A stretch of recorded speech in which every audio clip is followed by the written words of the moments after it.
അലൈക്കും വറഹ്മത്തുള്ളാഹി വബറകാതുഹു. കഴിഞ്ഞ ക്ലാസ്സിൽ സൂറ ബഖറ 30 ആയത്തുകൾ മനസ്സിലാക്കി. ഇൻഷാ അല്ലാഹ് ഇന്ന് ബാക്കി വരുന്ന കുറച്ച് ആയത്തുകൾ നോക്കാം. ബിസ്മില്ലാഹിർ റഹ്മാനിർ റഹീം. വഅല്ലമ ആദമൽ അസ്മാഅ കുല്ലഹാ ثم عرضهم على الملائكة فقال أنبئوني بأسماء هؤلاء إن كنتم صادقين. വഅല്ലമ വാവ് ഉച്ചരിക്കുമ്പോൾ ചുണ്ടുകളൊന്ന് വട്ടത്തിൽ പിടിച്ചിട്ട് ഉച്ചരിക്കാൻ ശ്രദ്ധിക്കുക. ഐനിൻ്റെ മഖ്റജ് വസത്തുൽ ഹൽഖ്, തൊണ്ടയുടെ മധ്യഭാഗം, സൗണ്ട് ക്ലിയർ ആക്കി കൊടുക്കുക. ലാമിന് ശ്രദ്ധ വന്നു, 2 അക്ഷരങ്ങൾ ഉച്ചരിക്കുന്ന കനം കൊടുക്കണം, പക്ഷെ മണിക്കാതെ ഉച്ചരിക്കുക കേട്ടോ. ആദമ ഹംസക്ക് ശേഷം അലിഫ് മദ് വന്നു, 2 കൗണ്ട് നീട്ടിക്കൊടുക്കുക കേട്ടോ. ലാമ് കൽക്കലയുടെ ലെറ്ററില്ലാത്തത് കൊണ്ട് ഹഫ് സുക്കൂന് കൊടുക്കുക, സീനിനും ഹഫ് സുക്കൂന് കൊടുക്കുക, ശ്രദ്ധിക്കുക കേട്ടോ. മീമിൻ്റെ കൂടെ മദ് വന്നു, മദ്ദക്ഷരത്തിന് ശേഷം അതേ വേർഡിൽ തന്നെ ഹംസയും വന്നു. മദ് വാജിബ് മുത്തസിൽ 4-5 കൗണ്ട് നിർബന്ധമായിട്ട് നീട്ടിക്കൊടുക്കുക. കുല്ലഹ ലാമിന് ശ്രദ്ധ, 2 അക്ഷരങ്ങൾ ഉച്ചരിക്കുന്ന കനം കൊടുക്കുക. ഹഇൻ്റെ കൂടെ അലിഫ് മദ് വന്നു, 2 കൗണ്ട് നീട്ടിക്കൊടുക്കുക. സുമ്മ അറളഹും ലൈറ്റ് ആക്കിയിട്ട് ഉച്ചരിക്കാൻ ശ്രദ്ധിക്കുക. നമ്മുടെ നാവിൻ്റെ അറ്റവും മേലെ മുൻപല്ലിൻ്റെ അറ്റവും ചേർന്നിട്ടാണ് സാ പുറപ്പെടുന്നത്. സീനിൻ്റെ സൗണ്ട് കൊടുക്കാതെ ആ ഒരു സൗണ്ട് തന്നെ കൊടുക്കാൻ ശ്രദ്ധിക്കുക കേട്ടോ. കുറച്ച് എയർ പാസ് ചെയ്യണ സൗണ്ട് കൊടുക്കുക. മീമിന് ശ്രദ്ധ, അക്മൽ ഓണയാണ്, കൂടുതൽ മണിച്ചു കൊടുക്കേണ്ട സ്ഥലമാണ്, നന്നായിട്ട് മണിച്ചു കൊടുക്കുക. അഴിൻ്റെ മഖ്റജ് തൊണ്ടയുടെ മധ്യഭാഗം, സൗണ്ട് ക്ലിയർ ആക്കി കൊടുക്കുക. റോ ഫതഹയാണ്, ഉയർത്തി ഉച്ചരിച്ചു കൊടുക്കുക. മലയാളത്തിൽ നമ്മൾ റാ എന്ന് പറയുന്നത് പോലെ പറയരുത്, റ ഉയർത്തിയിട്ട് ഉച്ചരിക്കുക കേട്ടോ. വാദ് ഇസ്തിഅലാൻ്റെ ലെറ്ററാണ്, ഉയർത്തി ഉച്ചരിക്കുക. യത്തുബാക്കിൻ്റെ ലെറ്ററും കൂടിയാണ്, അപ്പോൾ നാവിൻ്റെ മുഴുവൻ ഭാഗവും മുകളിലേക്ക് ഉയർത്തി ഹെവിയാക്കിയിട്ട് ഉച്ചരിക്കുക കേട്ടോ.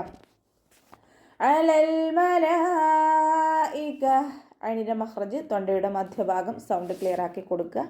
ലാമ് കൽക്കലയുടെ ലെറ്ററില്ലാത്തത് കൊണ്ട് ഹാഫ് സുക്കൂന് കൊടുക്കുക. 2ാമത്തെ ലാമിൻ്റെ കൂടെ മദ് വന്നു, മദ്ദക്ഷരത്തിന് ശേഷം അതേ വേർഡിൽ തന്നെ ഹംസയും വന്നു. മദ് വാജിബ് മുത്തസിൽ 4-5 കൗണ്ട് നിർബന്ധമായിട്ട് നീട്ടിക്കൊടുക്കണേ. ഫഖാല അംബിഊനി ലൈറ്റ് ആക്കിയിട്ട് ഉച്ചരിക്കുക. നമ്മുടെ മേലെ മുൻപല്ലിൻ്റെ അറ്റം താഴെ ചുണ്ടിൻ്റെ ഉൾവശത്ത് നനഞ്ഞ ഭാഗത്ത് വെച്ചിട്ട് ഉച്ചരിക്കുക കേട്ടോ.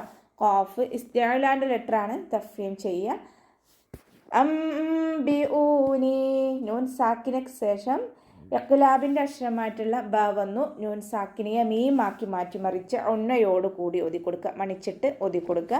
ഇവിടെ നൂനിൻ്റെ മുകളിൽ ചെറിയ കാല് താഴോട്ടുള്ള മീമിനെ കാണുന്നുണ്ട്, ഇത് ഇഖ്ലാബിൻ്റെ മീമാണ്.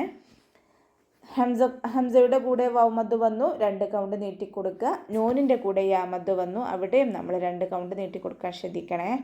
ബി അസ്മാഇ ഹഉലാ സീന് കൽക്കലയുടെ ലെറ്ററില്ലാത്തത് കൊണ്ട് ഹാഫ് സുക്കൂന് കൊടുക്കുക. മീമിൻ്റെ കൂടെ മദ് വന്നു, മദ്ദക്ഷരത്തിന് ശേഷം അതേ വേർഡിൽ തന്നെയാണ് ഹംസ വന്നിട്ടുള്ളത്. 4-5 കൗണ്ട് നിർബന്ധമായിട്ട് നീട്ടിക്കൊടുക്കുക കേട്ടോ.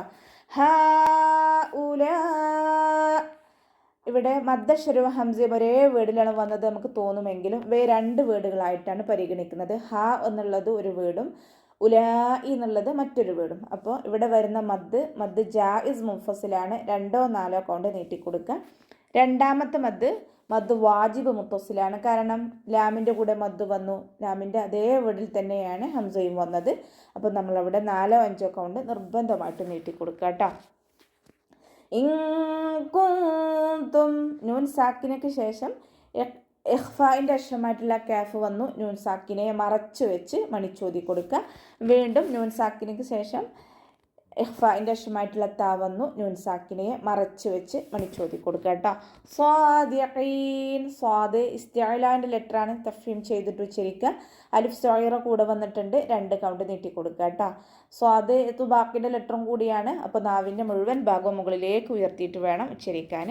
അവസാനത്തിൽ മദ് ആറ് സുക്കൂനിൽ വഖഫ് ചെയ്യുമ്പോൾ 2-4-6 കൗണ്ട് വീതം നീട്ടി വഖഫ് ചെയ്യുക കേട്ടോ. قالوا سبحانك لا علم لنا إلا ما علمتنا إنك أنت العليم ഹക്കീം. ഖാലു ഖാഫ് ഇസ്തിഅലാന്റെ ലെറ്ററാണ്, ഉയർത്തിയുച്ചരിക്കേണ്ട അക്ഷരങ്ങളിൽപ്പെട്ടതാണ്, ഉയർത്തിയുച്ചരിച്ചു കൊടുക്കുക. ഖാഫിൻ്റെ കൂടെ അലിഫ് മദ് വന്നു, 2 കൗണ്ട് നീട്ടിക്കൊടുക്കുക. ലാമിൻ്റെ കൂടെ വാവ് മദ് വന്നു, അവിടെയും നമ്മൾ 2 കൗണ്ട് നീട്ടിക്കൊടുക്കുക. ശ്രദ്ധിക്കുക കേട്ടോ. സുബ്ഹാനക ബ കൽക്കലയുടെ ലെറ്റർ ആയതുകൊണ്ട് ഫുൾ സുക്കൂന് കൊടുക്കുക കേട്ടോ. സുബ് ആ സൗണ്ട് തന്നെ കൊടുക്കുക. എൻ്റെ മഖ്റജ് തൊണ്ടയുടെ മധ്യഭാഗം സൗണ്ട് ക്ലിയർ ആക്കി കൊടുക്കുക കേട്ടോ. കാഫിനെ കുറച്ചൊന്ന് ചെരിച്ചു കൊടുക്കുക. സുബ്ഹാനക ലാ ഇൽമ ലനാ. ലാമിൻ്റെ കൂടെ മദ് വന്നു, 2 കൗണ്ട് നീട്ടിക്കൊടുക്കുക. ഐനിൻ്റെ മഖ്റജ് വസത്തുൽ ഹൽക്ക് തൊണ്ടയുടെ മധ്യഭാഗം സൗണ്ട് ക്ലിയർ ആക്കി കൊടുക്കുക. ലാമ് കൽക്കലയുടെ ലെറ്ററിലാത്തത് കൊണ്ട് ഹാഫ് സുക്കൂന് കൊടുക്കാൻ ശ്രദ്ധിക്കുക കേട്ടോ. ലന ഇൽമ ലനാ ഇല്ലാ മാ അല്ലംതനാ. നൂനിൻ്റെ കൂടെ അലിഫ് മദ് വന്നു, മദ്ദക്ഷരത്തിന് ശേഷം അടുത്ത വേർഡിലായിട്ട് ഹംസയും വന്നു. മദ് ജായിസ് മുൻഫസിൽ 2 or 4 കൗണ്ട് നീട്ടിക്കൊടുക്കുക. മാ അല്ലംതനാ. അതിൻ്റെ മഖ്റജ് വസത്തുൽ ഹൽക്കാണ്, തൊണ്ടയുടെ മധ്യഭാഗം സൗണ്ടിനെ ക്ലിയർ ആക്കി കൊടുക്കുക. ലാമിന് ശബ്ദ വന്നിട്ടുണ്ട്, 2 ഹർഫുകൾ ഉച്ചരിക്കുന്ന കനം കൊടുക്കണം, പക്ഷെ മണിക്കാതെ ഉച്ചരിക്കുക കേട്ടോ. അല്ലംതനാ. ഇവിടെ വഖഫ് ചെയ്യുകയാണെന്നുണ്ടെങ്കിൽ 2 കൗണ്ട് നീട്ടി വഖഫ് ചെയ്യുക. അതെല്ലാം അടുത്ത വേർഡുമായിട്ട് കൂട്ടി ഓതുമ്പോൾ 2 or 4 കൗണ്ട് നീട്ടി വായിക്കണം കേട്ടോ. മദ് ജായിസ് മുൻഫസിലാണ്, മദ്ദക്ഷരവും ഹംസയും 2 വേർഡുകളായിട്ട് വന്നു. മദ് ജായിസ് മുൻഫസിൽ 2 or 4 കൗണ്ട് നീട്ടി വായിക്കുക. ഇന്നക അൻത നൂൻ ശദ്ദ അക്മൽ ഉന്ന കൂടുതൽ മണിച്ചു കൊടുക്കുക. കാഫ് കുറച്ചൊന്ന് ചെരിച്ചു കൊടുക്കുക കേട്ടോ. അൻതൽ അലീമുൽ ഹക്കീം. നൂൻ സാക്കിനയ്ക്ക് ശേഷം ഇഖ്ഫാഇൻ്റെ അക്ഷരമായിട്ടുള്ള താ വന്നു, നൂൻ സാക്കിനയെ മറച്ചു വെച്ച് മണിച്ചോതി കൊടുക്കുക. ലാമ് കൽക്കലയുടെ ലെറ്ററിലാത്തത് കൊണ്ട് ഹാഫ് സുക്കൂന് കൊടുക്കുക. ശ്രദ്ധിക്കുക. ഐനിൻ്റെ മഖ്റജ് തൊണ്ടയുടെ മധ്യഭാഗം സൗണ്ടിനെ ക്ലിയർ ആക്കി കൊടുക്കുക. ലാമിൻ്റെ കൂടെ യാമദ് വന്നു, 2 കൗണ്ട് നീട്ടിക്കൊടുക്കുക കേട്ടോ. അലീമുൽ ഹക്കീം. ലാമ് കൽക്കലയുടെ ലെറ്ററിലാത്തത് കൊണ്ട് ഹാഫ് സുക്കൂന് കൊടുക്കുക. ഹാഇൻ്റെ മഖ്റജ് തൊണ്ടയുടെ മധ്യഭാഗം വസത്തുൽ ഹൽക്കാണ്, സൗണ്ട് ക്ലിയർ ആക്കി കൊടുക്കുക. അവസാനത്തിൽ മദ് ആറിൽ സുക്കൂനിൽ വഖഫ് ചെയ്യുമ്പോൾ യാമദിനെ നമുക്ക് 2 or 4 or 6 കൗണ്ട് വരെ നീട്ടി വഖഫ് ചെയ്യാം കേട്ടോ. അപ്പോൾ നമുക്ക് ഇവിടെ വെച്ചിട്ട് നിർത്താം. അസ്സലാമു അലൈക്കും വറഹ്മത്തുള്ളാഹി വബറകാതുഹു.